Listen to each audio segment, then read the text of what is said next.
Dipersembahkan oleh Assalamualaikum warahmatullahi wabarakatuh. Bismillahirrahmanirrahim. Alhamdulillahilladzi hadana lil Islam wa akramana bil iman wa faddalana bil Qur'an. Fallahumma salli wa sallim wa barik ala nabiyyina Muhammadin sallallahu alaihi wasallam wa ala alihi wa ashabihil kiram, amma ba'd.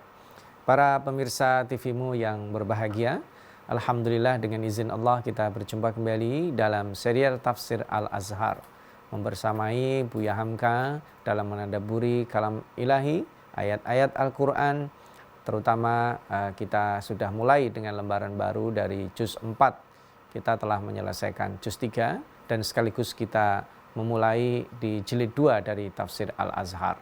Insya Allah pada kesempatan serial yang ke-84 ini kita akan tadabburi ayat yang ke-92 dari surat Ali Imran. Buya Hamka sebelum memulai penafsiran seperti biasa mengantarkan di awal juz 4 ini penjelasan masih tentang ahlul kitab, konsep-konsep tentang interaksi dengan mereka dan dengan manusia secara umum.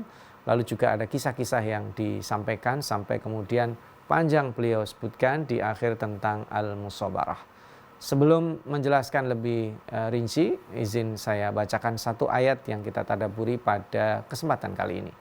A'udzu billahi minasyaitonir rajim.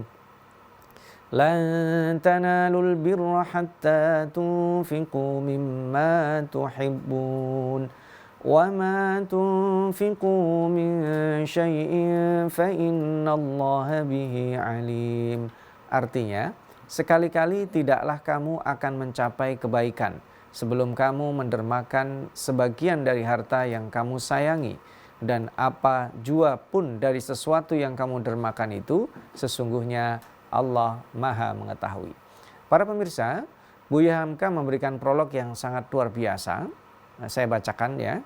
Setelah panjang lebar dibicarakan perbedaan antara kufur dan kaum beriman, dan dibicarakan pula tentang orang yang kufur sesudah beriman, dari hal yang tobat sungguh-sungguh dan memperbaiki orang yang sama sekali tidak mau mengenal iman. Jadi beliau menjelaskan klasifikasi orang-orang ya.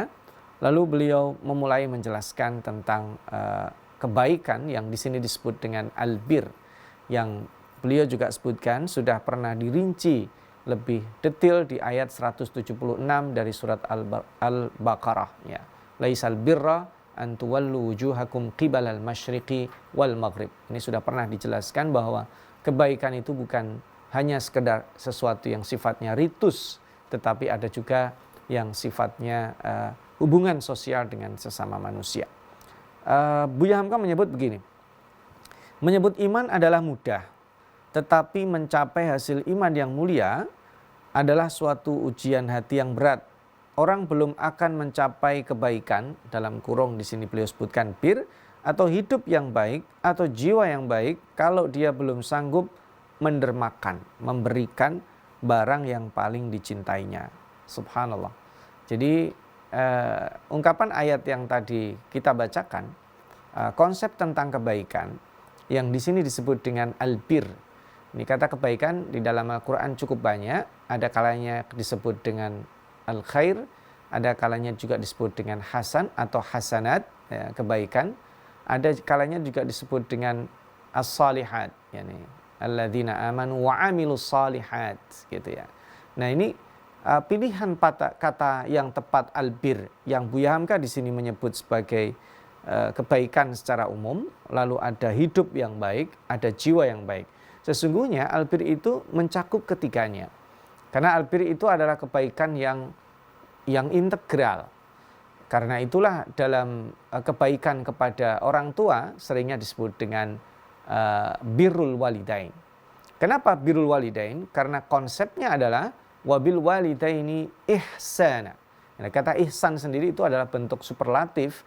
Jadi kebaikan yang diberikan seorang anak, derma yang diberikan, bakti yang diberikan, itu disebut dengan birrul walidain karena dia memberikannya secara maksimal. Itu yang disebut dengan ihsan. Sekalipun ihsan itu sebenarnya artinya adalah lebih baik atau yang terbaik. Karena sungguh tidak mungkin jika seorang anak membalas budi baik orang tuanya bahkan sama itu juga mustahil, apalagi untuk lebih baik lagi. Sehingga makna birrul walidain di sini adalah ketika seseorang sanggup melakukan kebaikan secara maksimal dan optimum. Nah, itu maksudnya. Dan Buya Hamka menyinggung, sudah diterangkan konsep ini di 176, bukan semata-mata menghadap wajah ke timur dan ke barat. Ya, bukan hanya hal-hal yang lain ya. Tetapi di antara syarat untuk menjadi orang baik adalah mengeluarkan harta benda, padahal kita cinta kepadanya. Nah, ini makna hatta tunfiqu mimma tuhibbun. Nah, ini ada menarik ya, yang dibahasakan itu adalah mahabbah. Jadi kata hub ini juga dipakai yang pernah kita bahas di awal surat Ali Imran, zuyyina linnasi hubbus syahawati minan nisa. Jadi kata mahabbah itu umum, ya, bisa berlaku mencintai manusia, itu juga digunakan hub, ya, mahabbah, cinta. Kepada benda juga bisa disebut dengan mahabbah atau hub tadi itu. Maka apa makna hatta tunfiqu mimma tuhibbun? Jadi mendermakan sesuatu yang sebenarnya kita suka. Misalnya nih baju. Baju yang saya berikan kepada orang lain bukanlah baju yang tidak saya pakai. Baju yang tidak saya pakai itu mungkin bisa kategorinya, pernah juga kita bahas, al-ma'un. Benda bermanfaat yang mungkin saja bisa dipakai orang lain tapi berada di dalam rumah saya, terpenjara di rumah saya. Baju, sepatu, tas, gelas, dan lain-lainnya itu jangan sampai rusak di rumah. Tetapi konsep derma dan infak yang terbaik bukan itu. Yang terbaik adalah misalnya saya menyukai sesuatu dan kemudian sanggup memberikannya, itulah sesungguhnya yang disebut dengan albir. Dan konsep bir yang paling sempurna adalah ketika dipraktekkan pada orang tua. Lalu bagaimana kalau bir ini pada sesuatu yang lebih umum? Saya berbuat baik pada tetangga, pada teman, pada kolega, pada mitra, dan lain sebagainya. Insya Allah kita akan sambung para pemirsa setelah jeda yang berikut. Para pemirsa, kita sambung terhadap tafsiran Buya Hamka konsep tentang bir yang dikaitkan dengan infak atau sharing serta berbagi. Buya Hamka menambahkan bahwa mendermakan sesuatu ketika kita sendiri memicingkan mata, maka itu juga bukan konsep memberi, tapi itu membuang. Dan pernah ya di awal juz 3 dalam konsep itu juga ada, ya ayyuhalladzina amanu anfiqu min thayyibati ma kasabtum wa mimma akhrajna lakum minal ardh wa yatayammamul khabitha minhu tunfiquna wa lastum biakhidhihi illa an tughmidu fih. Itu kan konsepnya, kamu berinfakkah pada yang thayyibat dari yang predictable.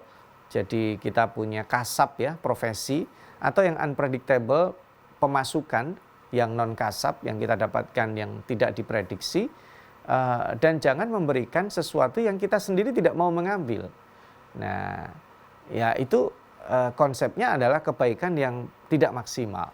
Maka kebaikan yang maksimal adalah ketika engkau berderma dan yang kamu dermakan adalah kamu cintai.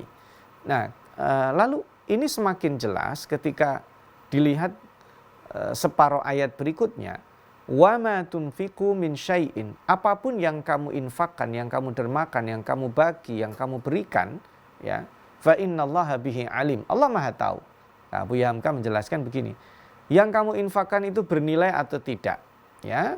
Derma dan pengorbanan yang kamu keluarkan, barang yang sangat engkau cintai atau kamu sudah bosan di sini ya, bosan memakainya, barang yang mahal atau barang yang murah, kamu ikhlas atau riya. Mungkin orang lain tidak tahu maksud dari apa yang kamu dermakan, tetapi Allah mengetahui ya. Nah, ini fa innallaha bihi alim, Allah mengetahui itu semua. Jadi sepak terjang termasuk track record infak kita, Allah mengetahui. Setelah ayat ini turun, bukan main besar pengaruhnya kepada para sahabat. Ini merupakan pendidikan terhadap para sahabat. Sehingga kaum Ansar bernama Abu Talha mempunyai kekayaan satu-satunya yang dibanggakan, yaitu sebuah kebun bernama Bayruha, tidak berapa jauh dari Masjid Madinah. Dan ketika beliau di kebun itu meminum airnya yang sejuk, nama Abu Thalha terkenal karena kebunnya yang subur. Akan tetapi setelah ayat ini turun, menyelinaplah pengaruhnya ke dalam hati Abu Thalha. Dia menemui Nabi dan mengamalkan ayat ini. Jadi beliau berikan kebunnya itu. Jadi ini luar biasa ya Abu Thalha. Di dalam kisah yang lainnya, Abu Thalha itu juga menginfakkan kebunnya yang lain gara-gara dia mulai terlambat sholat asar. Ya, sehingga kita tahu betapa efek yang diberikan pada sebuah ayat pada diri sahabat Rasulullah SAW. Dan nikmat sebenarnya adalah ketika sesuatu yang Allah berikan kepada diri kita itu semakin mendekatkan kepada Allah. Jika karunia itu kemudian membuat kita semakin jauh, maka itu musibah. Hal ini dialami juga oleh para nabi, diantaranya adalah Nabi Sulaiman alaihissalam. Pada suatu hari, suatu sore, Nabi Sulaiman alaihissalam diperlihatkan, hanya dibawakan kepadanya, digambarkan dalam surat Shad, As-Safinatul Jiyad, yaitu kuda pacu yang sangat luar biasa, bagus sekali. As-Safinatul Jiyad itu kalau dia dari cepat bergerak, berhentinya itu pakem ngeremnya, set gitu ya. Kalau dari berhenti untuk bergerak cepat itu juga set gitu. Namanya kuda pacu yang bagus sekali. Kalau hari ini kuda pacu atau kuda tunggang ya, kuda tunggang dan kuda pacu itu hari ini mungkin seperti sport car. Sport car itu harganya mahal sekali.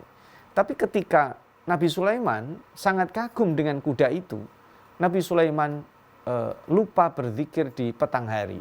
Maka kuda itu kemudian dia sedekahkan, dia sembelih, dia sedekahkan. Tapi kemudian Allah gantikan dengan kendaraan yang lebih cepat daripada kuda tunggang dia atau kuda pacu dia tadi itu, dengan kendaraan yang bernama angin. Jadi Nabi Sulaiman alaihissalam kemana-mana bukan naik kuda lagi, tapi dia tinggal memanggil angin untuk membawanya kemanapun beliau pergi. Maka seseorang yang mendermakan apa yang dia cintainya dan dia sukai, maka itu akan berefek pada standard of giving-nya. Dia punya standar, oh saya harus memberikan sesuatu yang nilainya bagus, bukan sesuatu yang saya sendiri tidak suka. Maka dia akan pilah. Pada saat dia mau zakat fitrah pun, berasnya minimal yang dia makan, bukan yang kualitasnya di bawahnya atau kurang. Atau juga bisa jadi lebih baik dari yang dia makan. Saat dia memberikan sesuatu kepada orang lain, maka yang jadi ukurannya adalah dia mencintai itu atau bukan. Maka tadi seperti yang dipraktekkan Abu Thalha dengan sangat luar biasa. Kisah lain juga disebutkan Buya Hamka, anak angkat Rasulullah SAW bernama Zaid bin Haritha datang kepada beliau membawa kuda tunggangnya yang dikasihinya, diberi nama Subul. Lalu beliau berkata kepada Nabi Muhammad SAW ingin mengamalkan ayat ini. Jadi begitu ayat ini turun, luar biasa respon para sahabat. Karena para sahabat tidak pernah menunda kebaikan. Para sahabat ketika mengetahui ayat-ayat Al-Quran itu diturunkan, efeknya dahsyat sekali. Wa ma tunfiqu min syai'in fa innallaha bihi alim. Jadi apa yang kita infakkan, Allah itu tahu. Bisa jadi kalau kita infak ada yang lupa mencatatnya. Secara administratif di dunia kelewat manusia mencatatnya, tetapi di akhirat tidak mungkin. Dan sekarang di dunia pun dengan sistem manajemen yang modern, rasa-rasanya nyaris mustahil untuk tidak direkap dengan baik. Jadi lembaga zakat, lembaga ziswaf itu juga perlahan namun pasti melakukan tugasnya secara profesional dan juga akuntabel, sehingga transparan kita bisa melihat laporan-laporan itu. Nah, kuda tunggang yang tangkas itu diterima Rasulullah sebagai sebuah sedekah, dan setiap beliau melihat itu membayangkan kesedihan berpisah dengan kuda itu. Jadi kuda yang dicintainya, yang membersamainya. Akan tetapi Rasulullah merupakan pimpinan tertinggi yang bijaksana. Setelah kuda tunggang itu terpaut, dia suruh menjemput Usamah anak anaknya. Jadi anaknya Zaid itu yang dicintai seperti halnya ayahnya, lalu bersabda, kuda tunggangan yang cantik ini telah diserahkan Zaid kepadaku. Aku telah menerimanya dan berhak menyerahkannya kepada siapa yang kehendaki. Sekarang kuda ini aku serahkan pada Usama. Jadi ayah memberikan kepada Rasulullah, jadi Rasulullah memberikannya kepada Usama. Usama itu putranya Zaid. Jadi kalau ibaratnya adalah cucu dari Rasulullah SAW. Cuman bukan cucu biologisnya. Insya Allah nanti kita akan sambung kembali pada segmen berikutnya setelah jeda berikut. Para pemirsa, ada kisah lain yang Buya Hamka sebutkan untuk menjelaskan betapa para sahabat sangat responsif ya. Dikabarkan juga dengan nama yang sama, Abu Tolha, tetapi Abu Tolha ini beda dengan Abu Tolha yang punya kebun.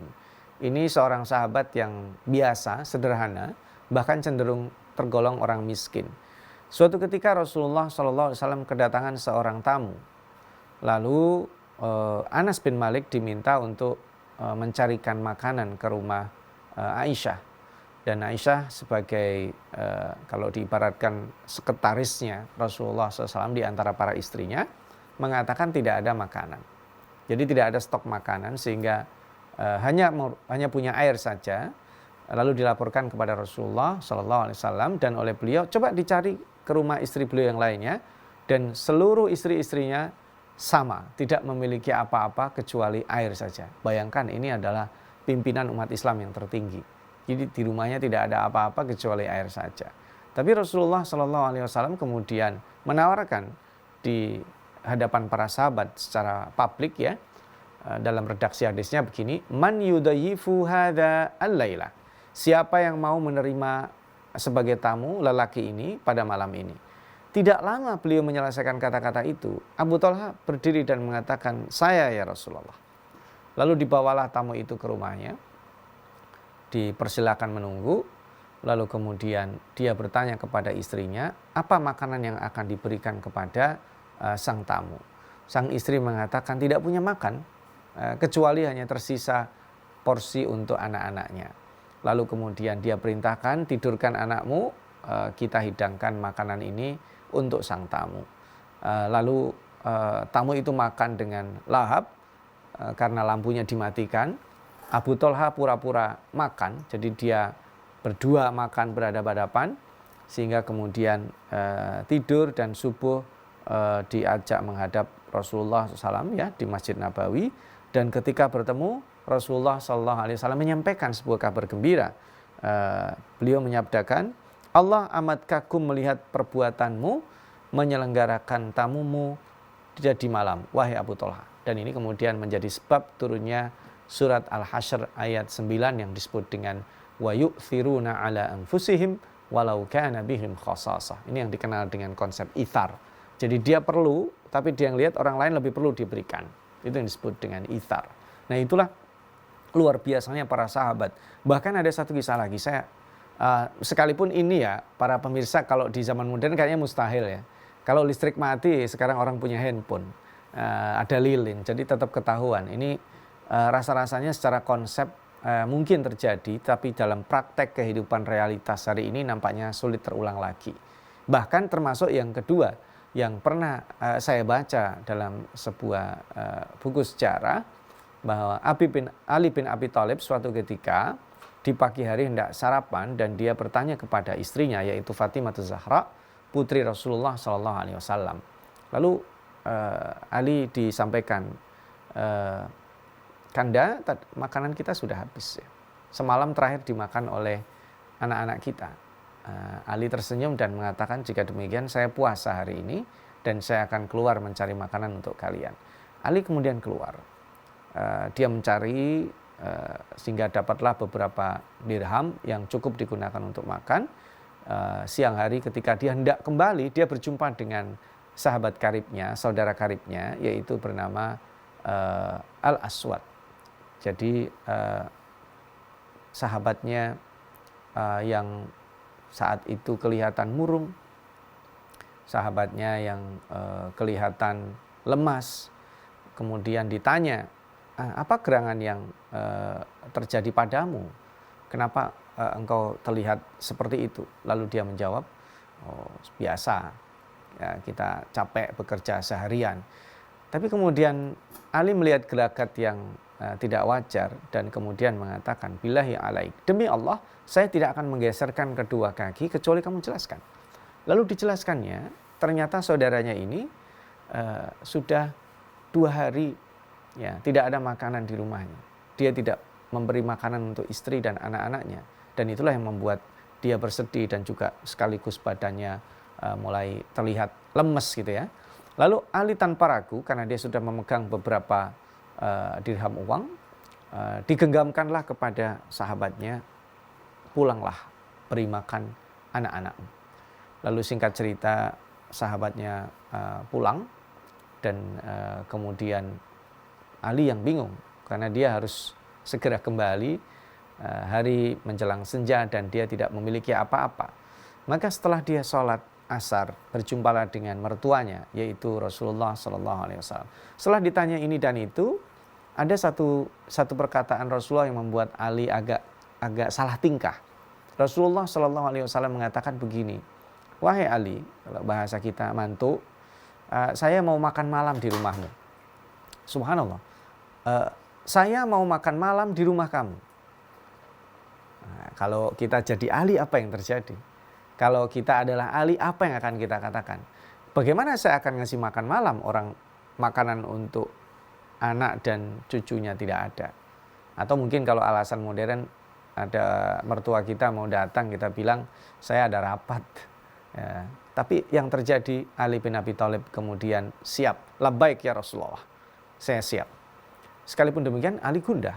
Makanya Ali bin Abi Thalib kemudian membawa Rasulullah SAW ke rumahnya dan terkejut sekali. Begitu sampai rumah, Fatimah menyambut dengan wajah yang ceria padahal tadi lemes gitu. Dan mengatakan, lebih terkejut lagi ketika Fatimah mengatakan, wahai ayah, wahai suamiku yang aku cintai, sudah aku siapkan makan untuk kalian berdua. Kaget dia, lah katanya nggak ada makanan. Lalu terburu-buru Fatimah menjelaskan, sebentar saya jelaskan, tadi sore ada orang baik memberikan makanan untuk kita. Dan Rasulullah SAW juga menyampaikan, Ali, ketahuilah bahwa aku disuruh oleh Allah untuk makan malam di rumahmu. Jadi itu pertanda sesuatu yang sangat luar biasa. Dan satu takeaway penting ya dari pelajaran ini, bahwa kalau kita punya standard of giving atau sharing, karena agama kita menyuruh kita untuk memberi dan memberi. Orang yang punya jiwa kontributif adalah orang yang tidak ragu dalam berkontribusi apapun. Dia sudah bayar zakat, tunaikan. Dia memberikan infak yang sedekah, tunaikan. Dia tidak bosan dalam berkontribusi dalam hidupnya. Dan demikianlah orang mukmin yang baik. Mudah-mudahan ini bermanfaat. Nasrun minallah wa fathun qarib wa basyiril mu'minin. Wassalamualaikum warahmatullahi wabarakatuh.